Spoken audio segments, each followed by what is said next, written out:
Assalamualaikum semuanya. Untuk kalian yang punya pengalaman horor, kalian bisa mengirimkan cerita kalian ke email ini, dan saya akan menceritakannya secara monolog.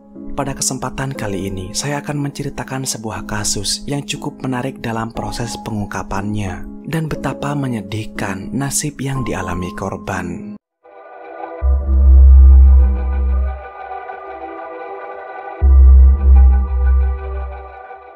Pada pagi hari, tanggal 26 Desember 2014, sama seperti hari-hari lainnya, di tengah musim liburan, di sebuah hotel dengan lokasi strategis, di seberang pusat perbelanjaan Portland, sulit menemukan kamar untuk tamu baru. Pada saat itulah, seorang staf menemukan mayat seorang wanita di tangga. Tidak ada identitas, dan pada penampakan awal, sepertinya dia secara tidak sengaja jatuh dari tangga. Tapi itu hanyalah penampakan awal. Ketika para detektif mulai menyatukan potongan kasus yang tidak biasa itu, mereka membuat serangkaian penemuan yang mengerikan. Mereka harus berhadapan dengan 3 tersangka potensial. Siapa saja mereka? Sebentar lagi kalian akan tahu. Ashley Benson, usia 24 tahun, adalah seorang wanita yang selalu tampak bahagia. Ketika usia 13 tahun, ia tinggal di Montana bersama ayahnya, dan kemudian pindah ke pinggiran kota Portland, Oregon bersama ibu tirinya. Dia punya hubungan yang baik dengan ayahnya, dan saat dia dewasa, dia mulai mencintai ibu tirinya. Di Portland, dia menghabiskan banyak waktu bersama keluarganya. Ia menyukai kegiatan di luar ruangan, dan ia memiliki banyak teman. Teman-temannya menyukainya karena ia memiliki sifat yang santai dan murah senyum. Tapi pada usianya yang ke-17, hidupnya berubah drastis ketika ia melahirkan seorang putra yang ia beri nama Anderson. Ayah anak itu bernama Marlon. Mereka berpacaran selama 2 tahun, dan mereka masih sama-sama muda. Ashley dan Marlon membesarkan anak mereka bersama-sama. Pada awalnya semua tampak baik-baik saja, tapi pada tahun 2008 setelah menyelesaikan sekolah, mereka tinggal bersama, dan ketika pasangan itu hidup dalam rumah tangga, itu menjadi sulit. Ashley ingin melanjutkan pendidikan lebih tinggi, tapi ia harus menyerah pada mimpinya agar ia dapat menghidupi keluarganya. Banyak cobaan secara finansial yang sayangnya pasangan muda tersebut tidak dapat menghadapi tantangan itu, dan akhirnya berpisah. Situasi yang dia alami cukup menantang, tapi dia berhasil mendapatkan apartemen untuk dia dan putranya. Selama beberapa tahun berikutnya, Ashley mendedikasikan diri sepenuhnya untuk putranya. Tapi dia masih sangat muda dan pasti merasa ada yang hilang. Lalu Ashley bertemu dengan Marcus Giles. Mereka mulai berkencan dan tinggal bersama di Vancouver, Washington. Keluarga Ashley awalnya senang mendengar tentang pria baru itu, tapi mereka mulai memperhatikan ada perubahan pada Ashley. Ashley yang selalu tampak terbuka, memilih untuk tertutup pada hubungan barunya. Marcus melakukan segala cara untuk menghindarkan Ashley dari teman-teman dan keluarganya. Padahal Ashley lah yang membayar semua sewa tagihan dan apartemen itu. Dengan kata lain, Marcus hidup dengan uang Ashley, tapi dia mendiktekan apa yang harus dilakukan Ashley. Tentu saja orang tua Ashley mencoba membicarakan itu, tapi tidak bisa. Pada bulan September 2013, Ashley yang ketakutan menelpon orang tuanya. Dia menangis dan mengatakan bahwa Marcus telah menyerangnya. Setelah itu, ayah Ashley menghubungi polisi dan berangkat ke Vancouver. Setelah ayah Ashley tiba, Ashley dan putranya berhasil kabur dari jendela. Tapi sekarang jadi jelas bahwa putrinya mengalami kekerasan dalam hubungan. Dia mendapatkan goresan di wajahnya, memar di bawah matanya, dan bibirnya sobek. Ashley setuju untuk pindah sementara dari apartemen itu. Tapi pada akhirnya, ia kembali tinggal bersama Marcus. Tapi Marlon, mantan suami Ashley, merasa khawatir dengan keputusannya itu. Lalu dia pergi ke pengadilan untuk hak asuh anak tersebut, dan hakim memenangkannya. Pada saat yang sama, orang tua Ashley khawatir bahwa ada sesuatu dalam hidup putrinya yang tidak mereka ketahui. Sayangnya, intuisi mereka tidak salah. Pada tahun 2014, putra Ashley menghabiskan waktu bersama Marlon dan keluarganya. Sementara Ashley datang untuk memberikan hadiah pada orang tuanya yang dibawa oleh Marcus. Ashley duduk di dalam mobil. Dia bahkan tidak masuk ke rumah orang tuanya. Marcus mengatakan bahwa ia ingin menonton film dengan Ashley, sehingga mereka harus bergegas pergi. Tapi keesokan paginya, Marcus menelpon orang tua Ashley. Dia memberitahu bahwa Ashley tidak bisa dihubungi. Orang tua Ashley tahu bahwa Ashley memiliki kebiasaan untuk membiarkan ponselnya senyap, dan setelah beberapa jam, dia akan menelpon balik. Tapi mereka terus menelpon Ashley. Ketika kekhawatiran mereka bertambah, pada saat itulah mereka menerima telepon. Panggilan telepon itu tidak hanya menghancurkan hati mereka, tetapi juga menjelaskan kenapa mereka merasa bahwa Ashley menyembunyikan sesuatu. Sementara itu, beberapa kilometer jauhnya di gedung DoubleTree Hotel di Portland, sekitar jam 11 pagi, seorang staf hotel menemukan mayat di tangga di lantai 8. Seorang wanita muda terbaring tergeletak di lantai. Terlihat jelas bahwa dia tidak dapat ditolong lagi. Para staf hotel menyadari bahwa wanita itu berpakaian tidak pantas untuk musim dingin. Dia mengenakan celana gelap, blus putih tanpa mantel atau jaket, tanpa sepatu atau kaos kaki. Tidak ada tas, ponsel, ataupun identitas. Oleh karena itu, detektif berasumsi bahwa dia adalah tamu hotel dan barang-barangnya pasti tertinggal di kamarnya. Tidak ada luka yang terlihat kecuali bekas luka di lehernya yang menunjukkan bahwa dia tidak terjatuh dari tangga, melainkan dicekik. Dan asumsi itu akan segera terkonfirmasi. Kuku wanita muda itu juga menarik perhatian detektif. Jelas bahwa dia baru saja melakukan manicure, tapi sebagian besar kuku di tangan kirinya patah dan detektif tidak dapat menemukan potongan kuku di dekat tubuhnya. Hal itu membuat detektif menyimpulkan bahwa mereka sedang berhadapan dengan pembunuhan dan korban telah melawan penyerangnya dengan sengit, dan pembunuhan itu tidak terjadi di tangga. Namun setelah bertanya pada staf hotel, detektif menemui hambatan. Tidak ada seorang pun yang dapat mengingat korban. Wanita muda itu tidak pernah check-in ataupun check-out. Detektif juga mengetahui bahwa kamera CCTV baru dipasang pada hari itu dan belum dioperasikan. Maka polisi harus mengandalkan metode kuno. Petugas mulai berkeliling dari ruangan ke ruangan, mengetuk pintu dan berbicara dengan semua tamu. Itu adalah tugas yang menantang dan memakan waktu, mengingat bahwa kamar hotel hampir penuh pada hari libur dan ada 10 lantai yang harus diperiksa. Mereka mulai dengan kamar yang paling dekat dengan lantai 8 karena yakin bahwa si pembunuh tidak ingin menggeser jenazahnya terlalu jauh untuk menghindari perhatian saksi mata. Resepsionis ingat bahwa ada seorang pria yang menelpon mereka sepanjang pagi untuk menanyakan tentang teman wanitanya yang akan menginap di kamar nomor 715 dengan seorang pria bernama Chris. Petugas meminta log pendaftaran dan mereka menemukan bahwa nomor 715 didaftarkan dengan nama Chris Yun. Tapi ia telah datang sehari sebelumnya dan bertanya apakah dia bisa mengecek kamarnya. Dia telah membayar tunai dan pergi sebelum mayat ditemukan. Ia hanya meninggalkan kunci di meja depan. Situasi itu bertambah sulit karena pria itu telah meninggalkan kamar. Polisi tidak bisa mendapatkan surat perintah atas nama Chris Yun karena begitu dia meninggalkan kamar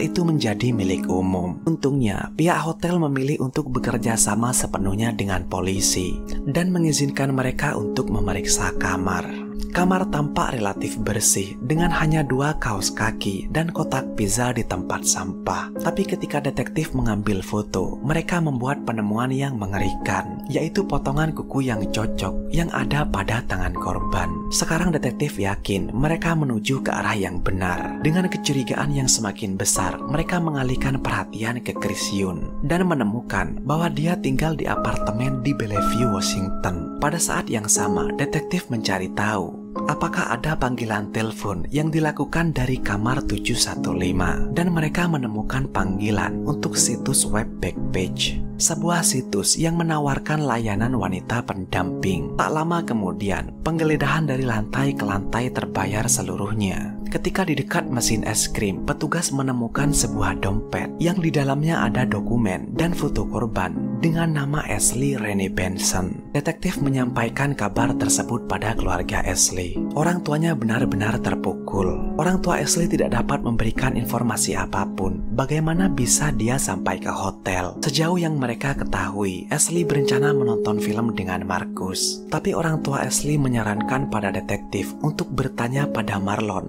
mantan suami Ashley, dan juga Marcus. Sebelumnya, Marlon dapat membuktikan ke pengadilan bahwa Ashley bekerja sebagai wanita pendamping. Dan karena itulah, hakim memberikan hak asuh anak tersebut pada Marlon. Marlon percaya bahwa jika Ashley tidak dapat membuat keputusan yang tepat untuk dirinya sendiri, dia juga tidak dapat melakukannya untuk putranya yang masih kecil. Hakim juga mengakui bahwa Ashley adalah seorang ibu yang cerdas, menyenangkan, dan penuh kasih sayang. Tapi dengan jadi wanita pendamping, seringkali menimbulkan konsekuensi negatif. Beralih ke Marcus, dia pernah menganiaya Ashley, dan Marcus mengekang Ashley sedemikian rupa. Detektif tahu bahwa Marcus pernah berselisih dengan polisi dan tuduhan penyerangan. Alibinya tidak sekokoh Marlon. Menurut pernyataan Marcus, setelah menonton film, Ashley pergi dengan taksi tanpa pamit mau kemana. Marcus lalu menghabiskan waktunya bermain game di rumah, dan tentu saja pernyataan itu tidak dapat dikonfirmasi. Tapi sebelum detektif mencerna informasi baru itu, mereka menerima petunjuk lain. Mereka mendapat telepon dari hotel bahwa Chris Yun baru saja check-in lagi. Ketika detektif tiba, Chris Yun baru saja meninggalkan kamarnya. Polisi menahannya.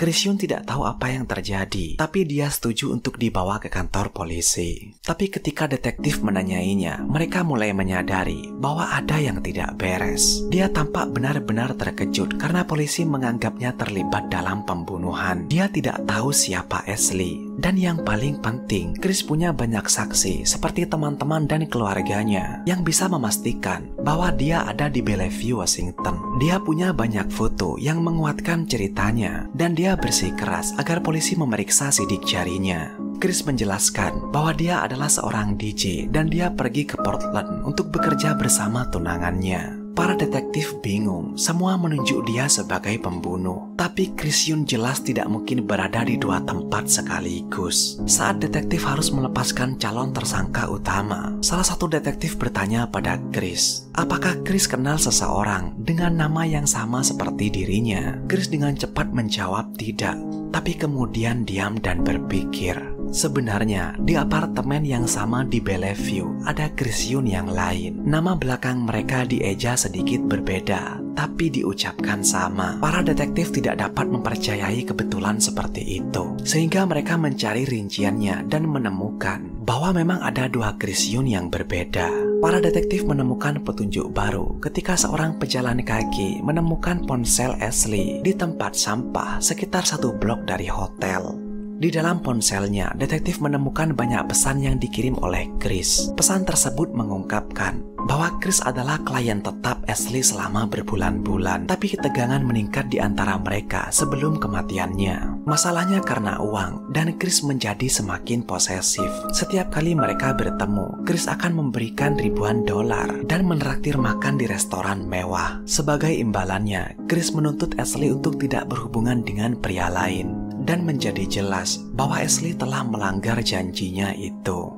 Sekarang para detektif yakin bahwa mereka tidak hanya menemukan pembunuhnya, tapi juga memahami motifnya. Dugaan detektif adalah Chris telah mengundang Ashley ke hotel itu. Chris mencekiknya dan meninggalkan tubuhnya di tangga, seakan-akan Ashley terjatuh dari tangga. Tapi ada masalah lain, tidak ada yang tahu Chris di mana. Dia tidak ada di apartemennya, perabotannya pun hampir kosong. Dalam penyelidikannya, detektif mengetahui satu petunjuk lagi, bahwa pada 26 Desember di pagi hari, Chris check-in ke hotel lain. Dia berkeringat, wajah dan lehernya dipenuhi goresan. Resepsionis bertanya pada Chris apa yang terjadi. Chris menjawab bahwa dia baru saja bertengkar dengan keluarganya. Tapi karena mencurigakan, Chris tidak diberi kamar. Chris pun pergi dengan taksi. Setelah itu, polisi berhasil melacak ponsel Chris. Mereka tiba di hotel tempat Chris menginap, tapi sudah terlambat. Dia sudah pergi. Tapi saat berada di hotel itu, dia telah menelpon wanita pendamping lain. Sekarang para detektif khawatir jika mereka tidak bertindak cepat, mereka mungkin akan menghadapi dua pembunuhan. Mempelajari kehidupan Chris, detektif tahu bahwa dia sering bepergian dengan kereta api dari Washington ke Oregon, dan itu adalah jejak terakhir Chris. Sekitar 2 minggu setelah pembunuhan Ashley, pada tanggal 7 Januari 2015, detektif mendapatkan informasi bahwa Chris Yun telah menginap di hotel lain di Portland. Dia juga telah membeli tiket untuk pergi ke Washington. Pada hari yang sama, polisi membagi 2 tim, dengan satu tim menuju ke hotel dan yang lainnya menuju stasiun. Ketika detektif mendekati hotel, mereka melihat Chris Yun keluar dari gedung dan naik taksi. Tapi detektif tidak percaya ketika mereka mengetahui bahwa Chris Yun kembali ke TKP pembunuhan Ashley. Detektif berasumsi bahwa memang beberapa pembunuh suka kembali ke TKP untuk menghidupkan kembali emosi yang mereka rasakan saat mereka beraksi. Tapi asumsi lain adalah bahwa dia hanya ingin mengambil ponsel Ashley yang telah ditemukan petugas polisi. Taksi itu langsung menuju stasiun di mana polisi telah mengepungnya. Saat ditangkap, hal pertama yang Chris tanyakan pada polisi adalah, "Bagaimana kamu bisa menemukanku?" Selama interogasi, Chris cukup tenang dan sopan. Dia mengakui bahwa Chris memang ingin Ashley jadi pacarnya, tapi dia menyangkal terobsesi pada Ashley. Tapi ketika detektif mengajukan pertanyaan tentang pembunuhan itu, Chris tutup mulut dan minta pengacara. Tapi yang paling menarik adalah ketika Chris bicara tentang Marcus. Menurut Chris, Marcus sama sekali bukan pacar Ashley. Marcus tidak hanya tahu tentang pekerjaan Ashley, tapi dialah yang berada di balik semua itu. Maksudnya, Marcus telah memaksa Ashley untuk bekerja sebagai wanita pendamping. Pernyataan Chris itu tampak seperti upaya untuk menjadikan Marcus sebagai kambing hitam. Tapi Chris bukan satu-satunya orang yang membuat pernyataan seperti itu. Ketika diselidiki, beberapa teman Ashley yang tahu pekerjaannya juga setuju dengan keterlibatan Marcus. Jadi jelas bahwa Ashley telah menjadi korban perdagangan manusia. Di Amerika, orang-orang seperti Marcus sering disebut sebagai mucikari Romeo. Mereka pura-pura jadi pacar, padahal mereka memanfaatkan gadis-gadis rentan. Meskipun tuduhan seperti itu sulit untuk dibuktikan. Awalnya, Marcus menyangkal keterlibatan apapun dalam pekerjaan Ashley. Tapi pada akhirnya, dia mengubah pernyataannya dan mengakui bahwa dialah yang mengantar Ashley ke hotel pada malam pembunuhannya. Terlepas dari semuanya, tidak ada bukti yang menunjukkan bahwa Marcus telah terlibat langsung dalam pembunuhan itu. Hanya saja, dia memperlakukan Ashley sebagai budak. Selama penggeledahan apartemen dan ponselnya, polisi menemukan bukti bahwa Chris Yun terlibat dalam perdagangan obat-obatan terlarang, dan itu menjelaskan dari mana dia mendapatkan ribuan dolar yang sering dia berikan pada Ashley. Meskipun awalnya Chris menyangkal semua tuduhan, pada tahun 2017 Chris Yun mengaku bersalah atas pembunuhan tidak disengaja tingkat pertama dan dijatuhi hukuman 18 tahun penjara. Dia tidak didakwa dengan pelanggaran narkoba dan alasannya tidak pernah jelas. Mungkin saja itu adalah syarat atau kesepakatan. Jadi polisi tidak akan mengusut kasus narkobanya asal dia mengakui pembunuhannya. Tuduhan perdagangan manusia terhadap Marcus tidak terbukti di pengadilan. Orang tua Ashley mengajukan gugatan terhadap situs web tempat Ashley bekerja, dan Departemen Kehakiman kemudian menutup situs itu. Kasus ini adalah contoh bagus dari kerja polisi yang terampil. Di sisi lain, sungguh menyedihkan, bahkan ketika memiliki orang tua yang penuh kasih, selalu mengkhawatirkannya dan mendoakan yang terbaik untuknya. Tapi sebagian besar pria dalam hidup Ashley malah mengeksploitasinya untuk tujuan mereka sendiri. Semoga kasus ini dapat memberi kita pelajaran. Baik, saya kira cukup untuk video kali ini. Tetaplah aman dan saya akan menemui kalian pada kesempatan berikutnya. Terima kasih sudah menonton.